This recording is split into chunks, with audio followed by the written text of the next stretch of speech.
Boa noite, meus companheiros. É sempre uma alegria muito grande eu estar aqui nesse centro. Além de ter pessoas tão amáveis, tão simpáticas, esse é um ambiente que eu me sinto tão bem.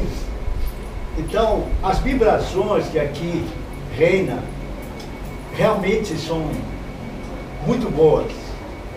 Sem contar que desde cedo entidades espirituais já estiveram aqui fazendo a limpeza geral e trazendo os equipamentos necessários para nosso benefício espiritual.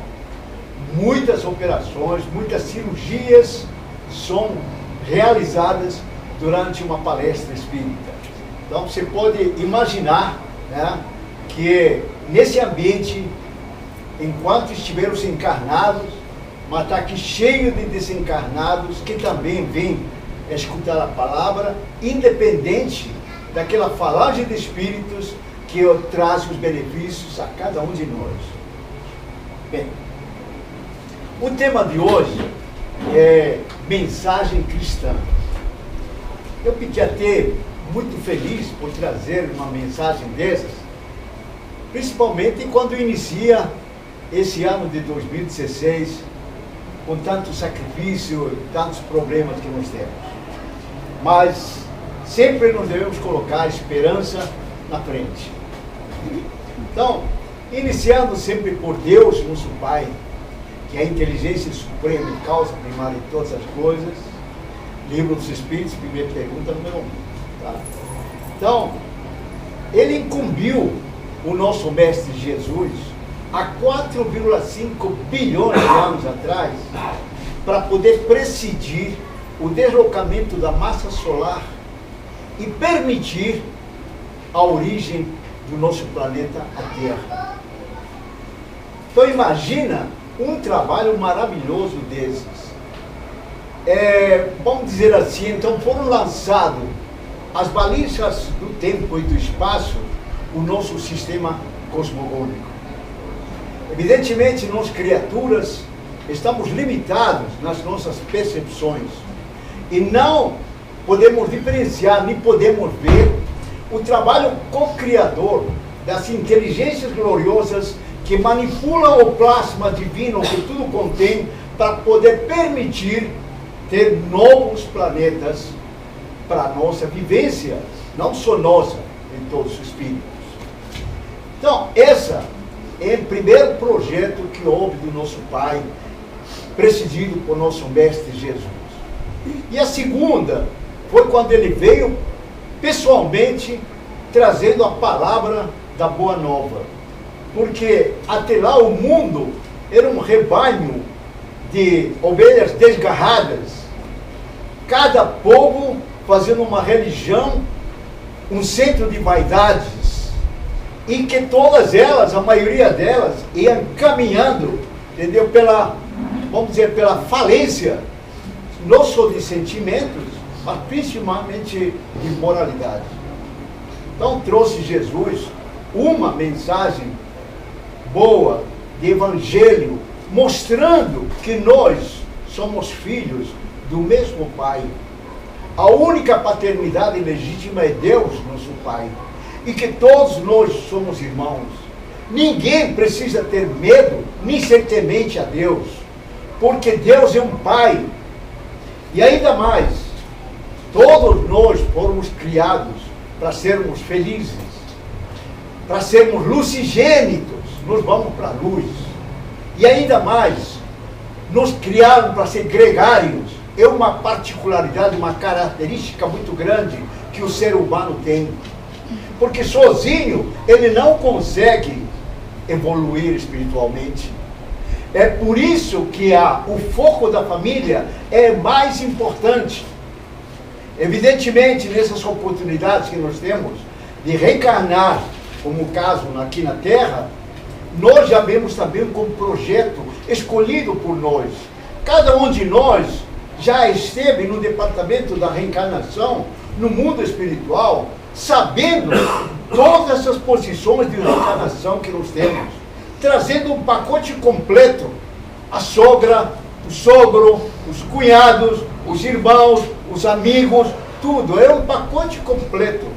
Então, quando você puder analisar que muitas vezes aquela pessoa que contradiz todas as suas opiniões e que sempre é contra, aquela pessoa muitas vezes é um trampolim que vai permitir subir a tua escada espiritual. Então é preciso pensar que todos os elementos que nós temos na família, evidentemente são espíritos que também muitas vezes nós colocamos por rotas enganosas. Nós fomos culpados disso e que hoje bem, sublimados pelo amor, permite que nós possamos estar uns com os outros.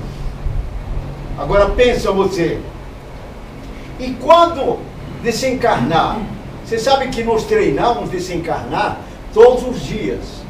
Quando nós dormimos, nós desencarnamos, estamos treinados para desencarnar todos os dias. O corpo, nós somos espírito. Nós não temos espírito. Nós somos espírito. Nós temos corpo. Então, quando nós temos que pensar sempre como espírito. A nossa essência divina é espírito. A nossa essência precisa de amor, de fraternidade, de amor, de humildade. Precisamos ser gregários uns com os outros para ajudar-nos uns com os outros. Então é isso que Jesus trouxe para nós, mostrando que Jesus, que Deus, nosso Pai, Ele é amoroso e que nos deu um grande prêmio, que é a imortalidade. Nós não morremos. Nós não somos eternos. Eterno é nosso Pai, que não tem princípio e não tem fim. Mas nós somos imortais. Nós não conseguimos morrer. Nós temos o início, que foi criado como simples ignorante, e que nós temos um caminho a percorrer. Nós somos viajantes do tempo. Nós somos peregrinos aqui na Terra. É uma reencarnação a mais. Então, quando nós pensamos que essa reencarnação nossa, junto com a nossa família, evidentemente, como diz meu amigo, a melhor coisa que tem numa família é a fotografia, todo mundo rindo. Nós sabemos que dentro da família nós temos problemas. Nós temos um problema. Mas é preciso que nós possamos pensar que eles são instrumentos para a nossa subida, a nossa escalada espiritual.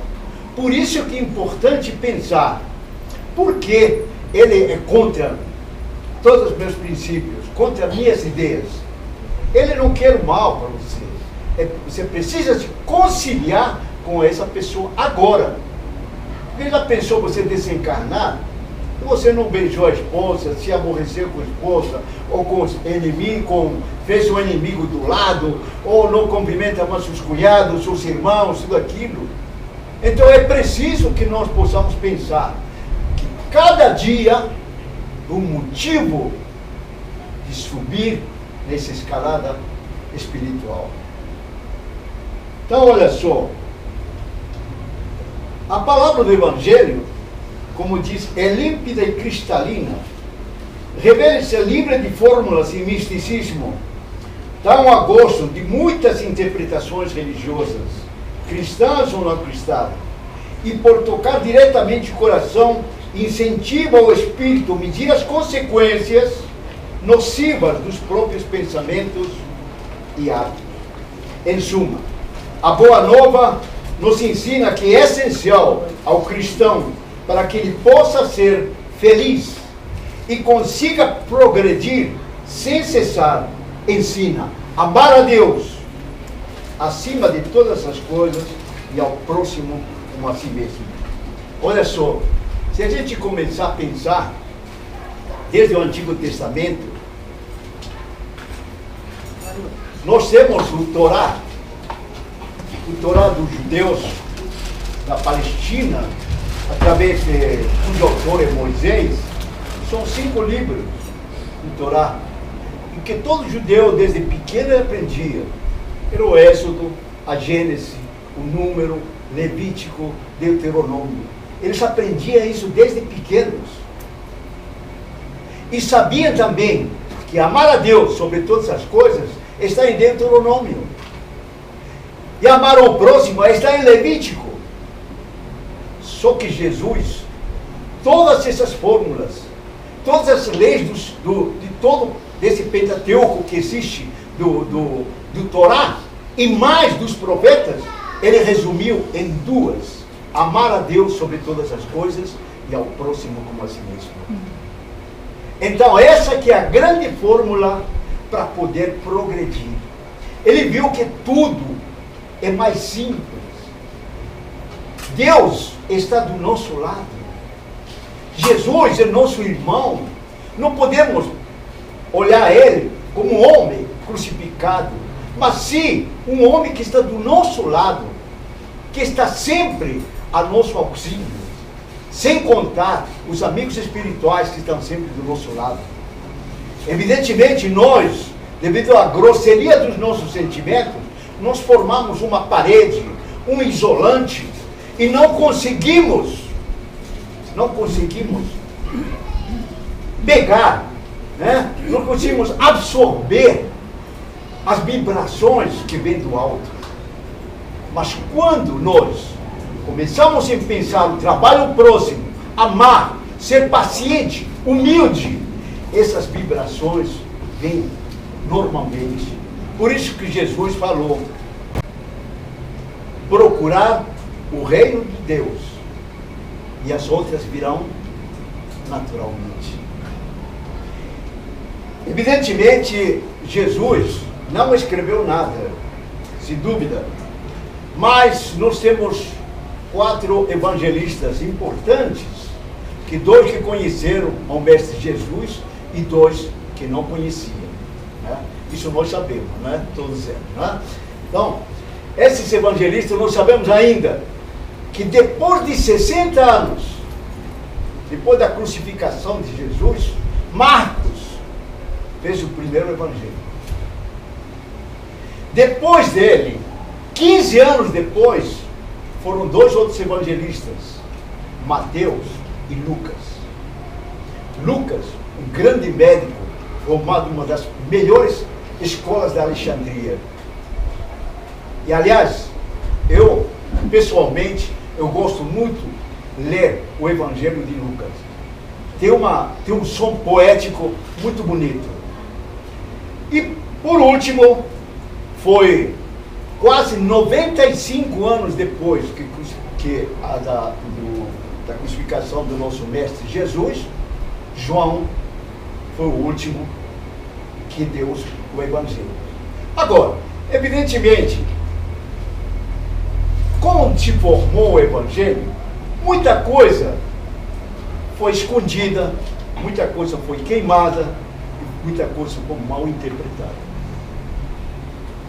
Agora imagina, um povo que inicialmente falava o hebreu, depois é dominado por outras civilizações, aí começa a falar hebraico, aramaico, grego, latino. As interpretações foram mudadas de passagem a passagem. Tanto que Jesus, você nunca viu batizar. Você tem que analisar, por isso que Jesus falou: conhecereis a verdade e a verdade vos libertará. Por que ele falou isso? Porque estava muita ignorância preso a várias cerimônias. Quando Jesus, o mestre, ensinava que a simplicidade de coração, que Deus nosso Pai, ele fica feliz quando nós tocamos de coração a coração. O santuário é os nossos corações. O espírita é espírita não só no templo espírita, mas também fora do templo espírita, principalmente quando está dirigindo. Isso foi até um teste, muito teste para mim, né? Aliás, um dia estava indo para uma palestra e tinha um rapaz na frente que impedia a passagem. E o rapaz de trás, ele começou a buzinar para mim. Aí eu falei assim, um minutinho só. E depois se desfez tudo aqui. Quando chego no centro, quem era o dirigente? Que estava tocando a buzina. Aí ele falou, Vitor, você me desculpe, sabe que prendeu a buzina? Prendeu. Então, o santuário real é os nossos corações. Quando a pessoa dirige ao Pai com sentimento, com amor, isso é que é a verdadeira oração. Ainda mais, o Espírito André Luiz, ele fala que o Evangelho em suas bases guarda a beleza do primeiro dia. Sofisma algum conseguiu empanar o brilho de amai-vos uns aos outros como eu vos amei. Era muito comum entre os israelitas, gregos, romanos e outros povos a vigência de parábolas, mitos e lendas. Tanto que Jesus, ele ensinou exatamente por parábolas. Foram 7 sermões, quantas parábolas? 49 parábolas. Toma nota disso, porque você vai pesquisar que realmente é isso. Então, o que acontece? Jesus trouxe o Evangelho e Chico, ele diz assim, Chico Xavier, nosso querido Chico. O Evangelho de Jesus, na doutrina espírita, representa uma luz a me mostrar a imensidade do esforço que eu tenho a fazer para melhorar. Chico Xavier. Ainda mais, você vê que o Chico, o maior exemplo de abnegação, e de carinho e de amor, respeitado por todas as doutrinas do mundo. Um homem humilde, tem 70 milhões de exemplares. Aí eu fico pensando, se ele cobrasse R$1 para cada exemplar, estaria com 70 milhões. Mas esse homem, tudo dedicado para entidades como orfanatos, colônias, hospitais, tudo. Ele morava num quarto que eu me surpreendi, quando teve um vídeo de Haroldo de Andrade, não sei se um palestrante, que foi visitar onde morava o Chico. E ele, quando adentra o quarto do Chico, ele chora. Ele diz, como é que pode um homem com uma humildade, riqueza de pensamentos e um coração maravilhoso, por ter vivido numa situação tão pequena. O Chico, ele tinha uma catarata, e um dia Manuel falou para ele assim, Chico, por que você não foi à reunião? Você não está vendo que o meu olho está sangrando? Mas e o outro? O outro está bom, então vamos trabalhar. Então, é o trabalho que é importante. É o trabalho. Olha só, conta uma frequentador de um centro espírita com muitos problemas espirituais. E, evidentemente, o centro tem uma equipe de médiuns para permitir poder diluir essas ansiedades, tudo isso. E através de passe que davam, reunia a turma, fazia um passe concentrado para poder ajudar este nosso querido amigo. Após o passe, o dirigente perguntou, e aí, como é que foi? Continua a mesma coisa. Vamos colocar o nome dele numa reunião mediúnica. Também colocaram lá. E aí, como é que ficou? Está se sentindo melhor? Não, mesma coisa. Aí o dirigente então reuniu a equipe para poder fazer uma reunião especificamente para essa pessoa. E as irradiações, todas, uma concentração terrível e tal. E perguntaram para ele, e aí, está se sentindo melhor? Nada. Aí o dirigente fala para ele, olha, teu problema é Chico mesmo. Contigo é Chico. Ele levou tão a sério que ele foi para Uberaba à procura do Chico. Mas quando chegou em Uberaba, ele viu milhares de pessoas com aflição, as mesmas situações que ele. E ele falou assim, ah, meu Deus, como é que eu vou falar com o Chico agora? Com tanta gente, eu não vou conseguir falar. Então ele, já que estou aqui, né, os alto-falantes falam assim, agora nós vamos ter o passe. Solicitamos as pessoas para que se adentrem nos salões, serão conduzidos por pessoas da equipe espiritual do Centro Espírita. E aí ele foi conduzido também para uma sala, várias cadeiras, e ele sentou. Né? A surpresa dele, e quando abriu os olhos, quem estava na frente dele? Chico! E o Chico olhando para ele, e ele dizia, Chico! E ele dizia, João, onde você estava? Estava te procurando. Fala para ele. E ele ficou, sabe, aquela pessoa surpresa com tudo. E o Chico dizia assim, vem cá, vamos trocar de posição. Você vai me dar paz. E o Chico senta. E ele fica, e daqui a pouco ele diz, podem começar. E ele começou a dar passe no Chico. Chorando, de lágrimas, ao Chico, dando passe. Olha que coisa, imagina você dando passe para o Chico. Hã? E ele dando passe para o Chico.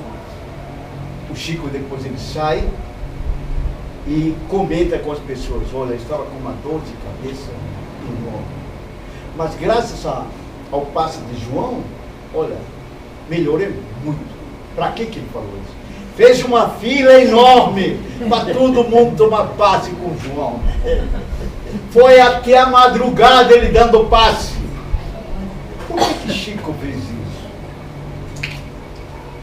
Pela seguinte razão. Muitas vezes nós viemos para tomar passe, mas não precisamos tomar passe. Precisamos de trabalhar. Não precisamos de passe. Nós é que temos que dar um passe.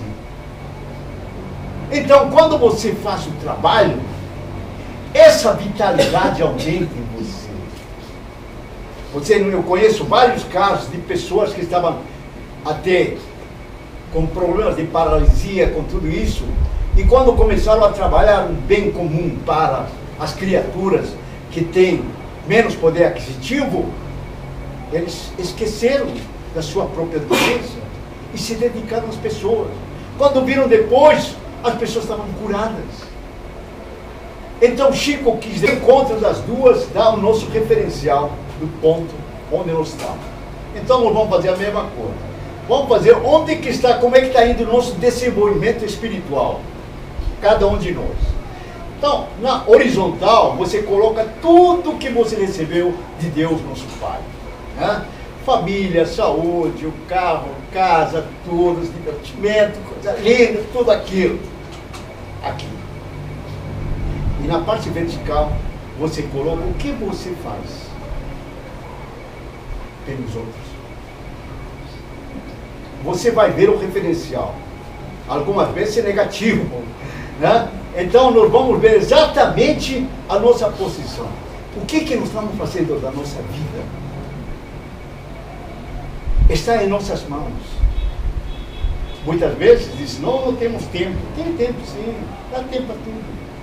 Dá tempo a tudo. Eu me lembro um referencial de Chico conversando com uma pessoa, dizendo que ele queria se curar, e o Chico mandou um recado para ele, dizendo que para ele ir para a rua 23, na casa 11, existia uma pessoa que não tem carro e que precisa ir para o hospital. E que ele podia passar por lá, você entendeu, fazer esse serviço. Né? Exatamente era a tarefa dele. Olha só. E ele foi lá, e realmente na casa 11, estava o rapaz, não tinha condições econômicas de poder se levantar, ele precisava de ir para um hospital, e ele levou a pessoa para o hospital. Então é preciso que a gente muitas vezes possa pensar, o que nós estamos fazendo na nossa vida? Como que nós podemos melhorar as coisas? Tá? Então vamos lá. Ainda, ele diz, afirmou Jesus, bem-aventurados os pobres de espírito, porque deles é o reino de Deus. Mateus. Dizendo que o reino dos céus é dos simples, que Jesus significar que a ninguém é concedida entrada nesse reino sem a simplicidade de coração e humildade de espírito. Que o ignorante, possuidor destas qualidades, será preferido ao sábio que mais crê em si do que em Deus. Em todas as circunstâncias, Jesus põe a humildade na categoria das virtudes que aproximam de Deus, e orgulho entre os vícios que dele afastam a criatura. E por isso, por uma razão muito natural, há de ser humildade um ato de submissão a Deus, ao passo que o orgulho é a revolta contra ele. Então ele nos está ensinando que é preciso que nós sejamos humildes. Então me faz lembrar muito uma historinha que tem, que a pessoa entrou na porta do céu e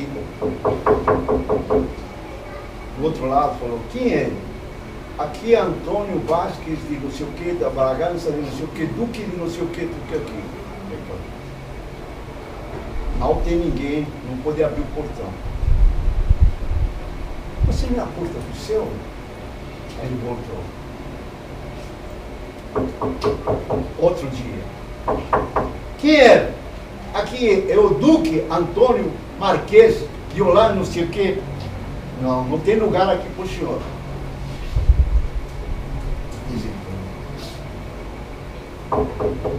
Quem é? Aqui um pobre homem que precisa da misericórdia de Deus. E as portas se abrem. Então não adianta ter títulos. Não adianta, você não vai levar absolutamente nada para o outro lado.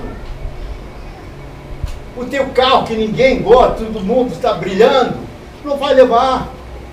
Os títulos que você fez, é preciso você pensar isso. Os títulos que você tem, o que serve isso para a comunidade? Isso é que eu tenho que perguntar. Como médico, como engenheiro, como enfermeiro, como profissional, o que eu estou fazendo a favor dos outros? E a espiritualidade está sempre do nosso lado, sempre ajudando. Então tem uma rádio num povoado pequeno, numa cidade pequena, e o locutor dizendo, meus queridos cidadãos, é preciso que a gente possa ajudar o próximo. Essa mensagem estou dando para todos aqueles que escutam essa rádio. Ele diz, tem uma senhora, Dona Maria, que mora em tal rua, assim, está com problemas. Ela está cuidando de 3 netos. Ela está meio adoecida e precisa de ajuda. Quem escutar isso, peço, por favor, enviar os mantimentos para lá. E nesse povoado existia uma pessoa, um elemento mau. Todo mundo não gostava dele. Severo, que eles chamavam diabo. E ele então escutou o rádio. Falou assim, vou fazer uma coisa.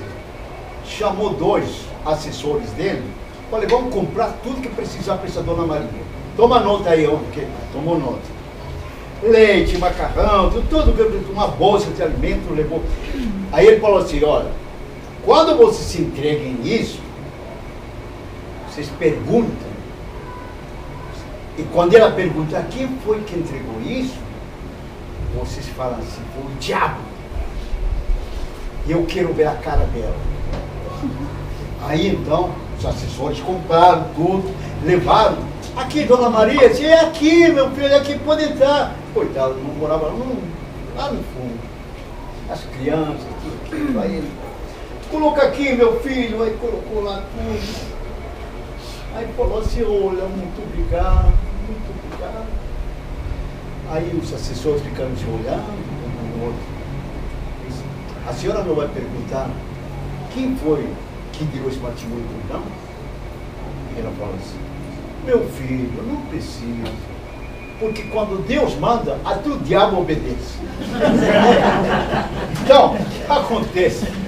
Muitas vezes a espiritualidade trabalha num sentido maravilhoso. E esse é um fluxo de amor, sabia?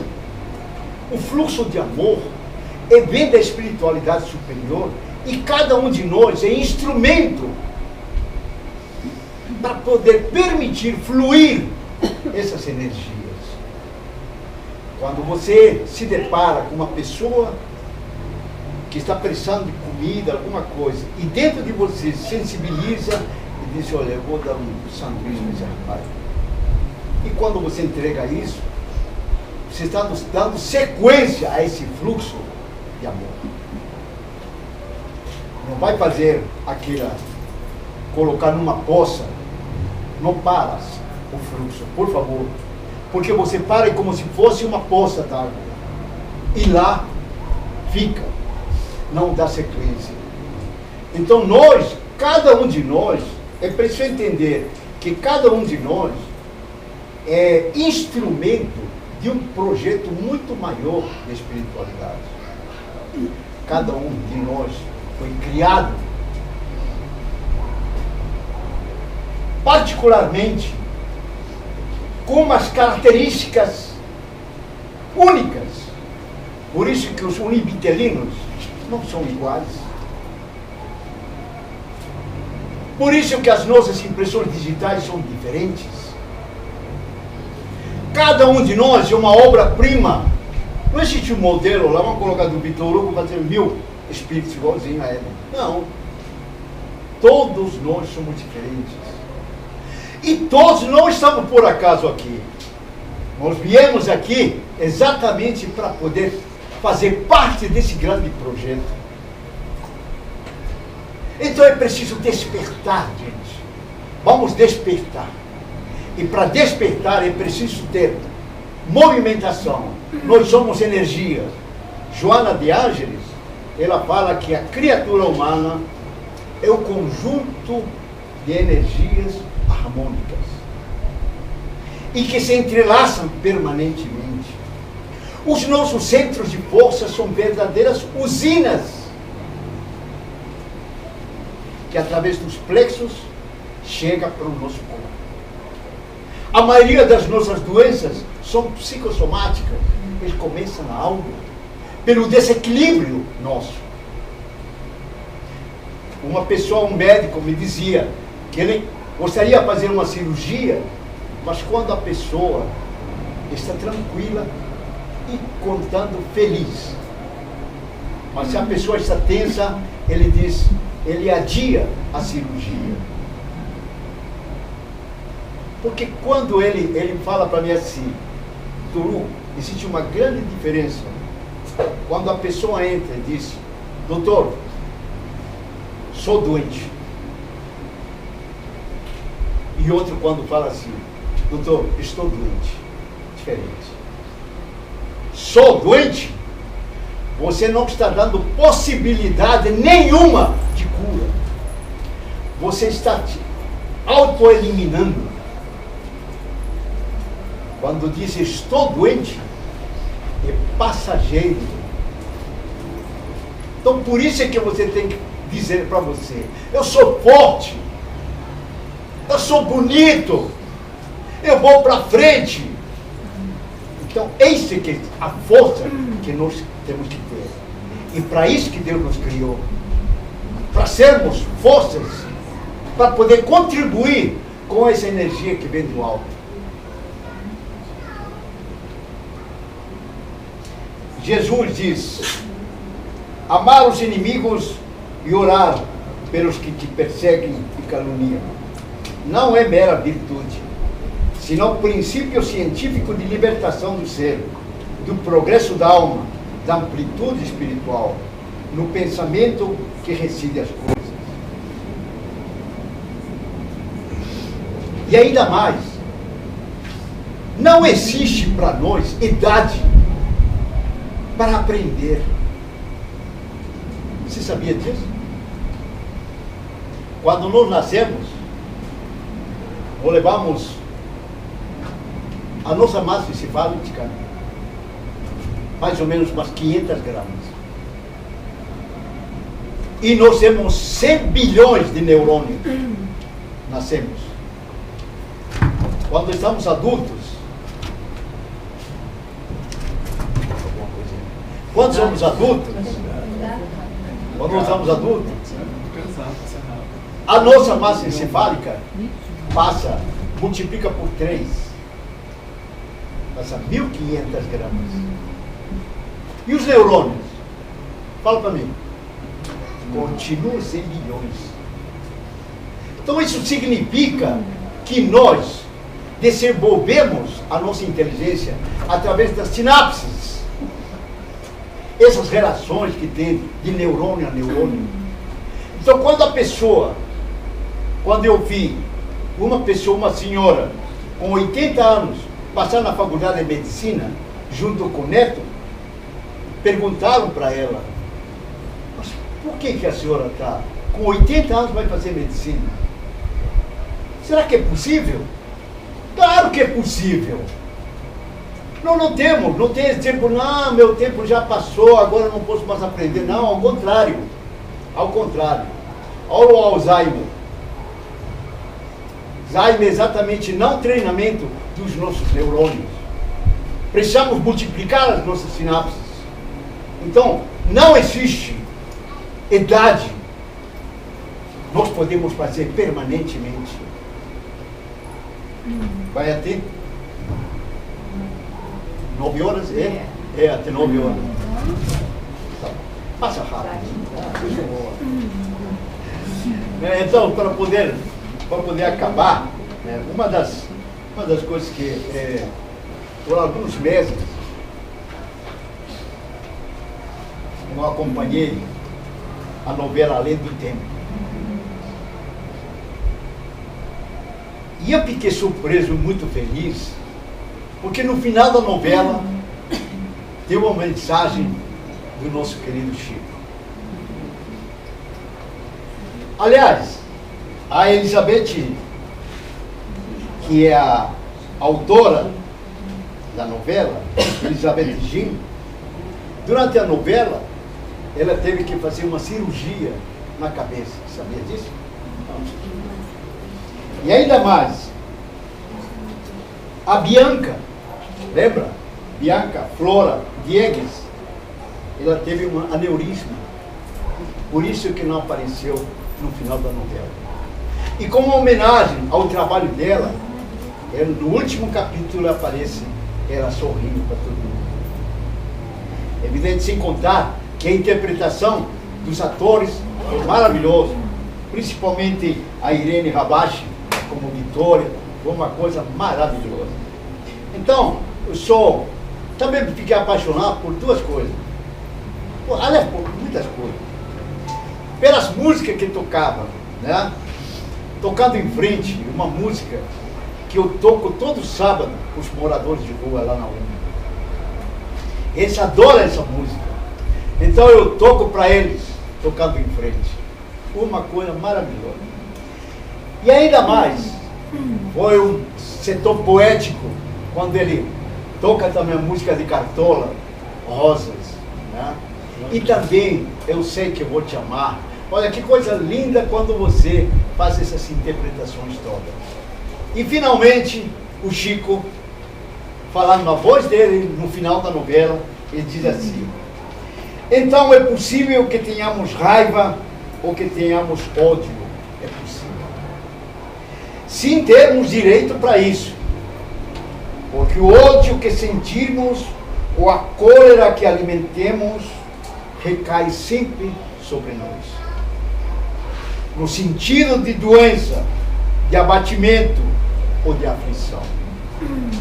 E só pode causar mal. Já que deixamos há muito tempo a faixa de animalidade para entrarmos na faixa da razão, somos criaturas humanas E por isso devíamos sentir a verdadeira fraternidade de uns para os outros, sem possibilidade de odiarmos, porque os irmãos verdadeiros nunca se enraivesem uns dos outros. Obrigado.